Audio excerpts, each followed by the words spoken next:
अस्सलाम वालेकुम dear students.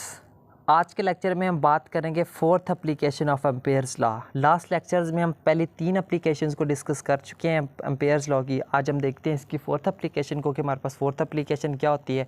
सबसे पहले तो इसकी हम जो स्टेटमेंट है उसको डिस्कस करते हैं। स्टेटमेंट हमें कहती है magnetic field due to current carrying toroid. ठीक है, अब हमने किसी भी टोरॉइड के अराउंड अगर हमने जिसमें से अगर करंट फ्लो कर उसके अराउंड अगर हमने मैग्नेटिक फील्ड कैलकुलेट करनी है तो वो हम किस तरह से कैलकुलेट कर सकते हैं। ठीक है, उस चीज़ को हम आज डिस्कस करेंगे बाय यूजिंग एम्पेयर्स लॉ। तो सबसे पहले तो हमें टोरॉइड के बारे में पता होना चाहिए कि टोरॉइड क्या होता है। ठीक है, तो ये उसकी टोरॉइड की डेफिनेशन लिखी हुई है। टोरॉइड क्या है? Toroid is a circular wire coil wound on an insulator. ठीक है, किसी भी इंसुलेटर के जो सर्कुलर फॉर्म है हमारे पास इंसुलेटर और उसके अराउंड अगर हम जो है वो वायर कोई भी वायर अगर हम उसके ऊपर वो वाउंड करते हैं ना तो उसको हम क्या कहेंगे? टोरॉइड कहेंगे। ठीक है, उस कंडक्टर को। तो यहाँ पर मजीद क्या लिखा है? When current is passed through the windings of toroid a circular magnetic field is produced. ठीक है, तो ये हमारे पास होता है टोरॉइड। ठीक है, देखिए सर्कुलर फॉर्म में हमारे पास एक इंसुलेटर था, उसके ऊपर हमने जो है वो वायर को क्या किया हुआ है? वाइंड कर दिया। ठीक है, वाइंडिंग कर दी है वायर की। तो जैसे इस वायर में से करंट फ्लो करेगा तो उसके अराउंड क्या होगी? सर्कुलर फॉर्म में हमारे पास मैग्नेटिक फील्ड जनरेट होगी। ठीक है, this field is strong inside the windings of toroid and nearly zero outside it as shown in figure. ठीक है, तो यहाँ पर भी जैसे सोलेनोइड के इनसाइड में मैग्नेटिक फील्ड स्ट्रॉन्ग थी, outside of the solenoid magnetic field weak थी, इसी तरह टोरॉइड के केस में भी जो है वो inside of the toroid magnetic field is strong while outside of the toroid magnetic field is weak. ठीक है, तो इस चीज़ को हम आज डिस्कस करेंगे। मैग्नेटिक फील्ड को कैलकुलेट करते हैं। ठीक है, तो यहाँ पे मज़ीद देखें to find the value of beta या value of B mean value of magnetic field at any point P inside the windings of toroid consider a closed path in the form of circles and passing through P. So according to Ampere's law के मुताबिक हमारे पास ये इसकी mathematical form होती है, यानी कि line integral B dot D S is equal to mu naught I के बराबर होता है। ठीक है, तो और यहाँ पे मैं जब डॉट प्रोडक्ट को ओपन करेंगे तो वो क्या आ जाएगी? कॉस थीटा की फॉर्म में आ जाएगी। इसको हम कह देते हैं क्वेश्चन नंबर 1। ठीक है, नेक्स्ट देखिए यहाँ पर मजीद क्या लिखते हैं। Since magnetic field lines and path are both circular so angle between B and D S is 0। क्योंकि जो मैग्नेटिक फील्ड लाइंस हैं और पाथ दोनों सर्कुलर फॉर्म में है हमारे पास टोरॉइड के अंदर, तो वहाँ पर जो एंगल है वो कितने डिग्री का क्रिएट होगा?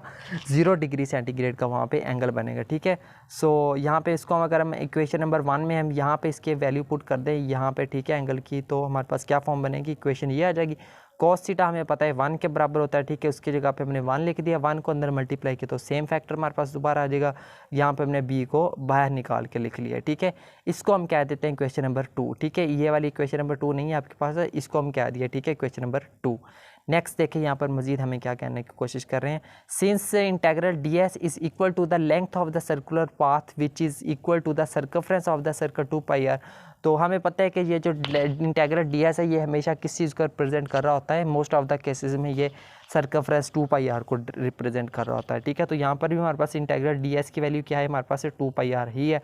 तो उसको हम इस इक्वेशन नंबर जब हम 2 में पुट करेंगे तो उसकी जगह पे हमने उसकी वैल्यू पुट कर दी 2 पाई आर। ठीक है, तो इसको हम कह देते हैं क्वेश्चन नंबर 3। ठीक है, क्वेश्चन नंबर 3 का हमने इसको नाम दे दिया। मजीद हम देखते हैं यहाँ पे क्या है। If total number of turns in toroid are N and I naught is current passing through 1 turn then. ठीक है, अगर हमारे पास total number of turns N है, कैपिटल एन है, और उस हर टर्न में से जो करंट है वो एन आई नॉट फ्लो कर रहा हो, ठीक है, तो टोटल करंट हमारे पास किसके बराबर आ जाएगा? एन इंटू आई नॉट के बराबर आ जाएगा। ठीक है, so from equation number 3। Equation number 3 में देखिए हमारे पास ये आई मौजूद है ना, इस आई के जगह पर उसकी ये वाली वैल्यू पुट कर दें। ठीक है, तो वो हमारे पास क्या आ जाएगा? Mu naught N I naught के बराबर आ जाएगा। ठीक है, सो मज़ीद यहाँ पे देखें ये इसके साथ मल्टीप्लाई हो रहा है तो उधर जाकर मैंने इसको क्या कर दिया है? डिवाइड कर दिया है। ठीक है, अब हमें पता है कि ये जो फैक्टर है n ओवर 2 पाई आर ये किसके बराबर होता है? स्मॉल n के बराबर होता है। और यहाँ पे स्मॉल n क्या है? हमारे पास number of turns per unit length है। ठीक है, स्मॉल n किसको रिप्रेजेंट करता है?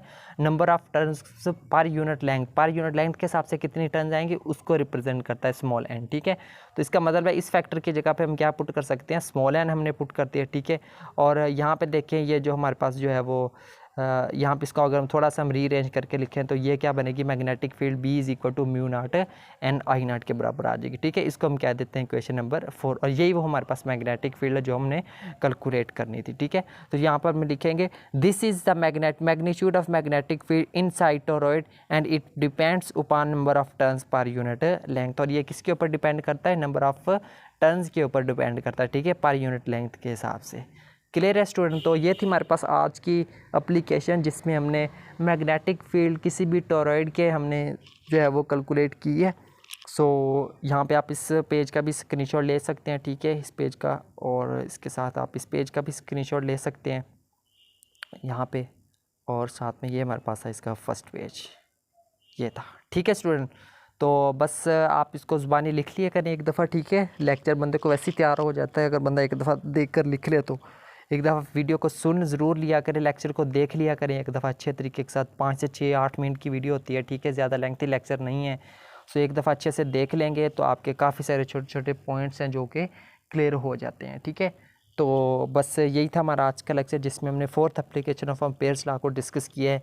मिलते हैं नेक्स्ट लेक्चर में किसी और टॉपिक के साथ। सो तब तक के लिए टेक केयर एंड अल्लाह हाफिज़।